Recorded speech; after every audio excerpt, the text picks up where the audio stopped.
দূতাবাসে হামলা কেন? দূতাবাসে হামলা কেন?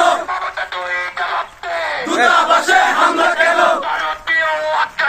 ভেঙে দাও, ঘুরিয়ে দাও ভারতের দালালেরা। হুঁশিয়ার সাবধান, হুঁশিয়ার সাবধান ভারতের দালালেরা।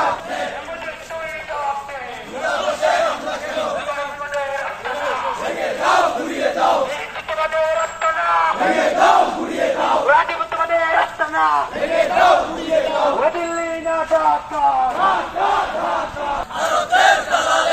এই ওমর সাইড দে।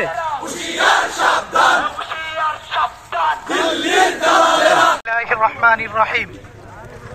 সুপ্রিয় উপস্থিতি, আজকে আমরা এমন এক পরিস্থিতিতে এখানে এসে সমবেত হয়েছি যখন আগরতলায় বাংলাদেশি দূতাবাসে উগ্র ভারতীয়রা হামলা চালিয়েছে, বাংলাদেশের পতাকাকে তারা পদদলিত করেছে, সেই সাথে ভারতীয় মিডিয়ার ক্রমাগত অপপ্রচার চলছে। আমরা ভারতকে বলে দিতে চাই, আমরা আমাদের অস্তিত্বের প্রশ্নে আপোষহীন, আমরা আমাদের অস্তিত্বের প্রশ্নে ঐক্যবদ্ধ।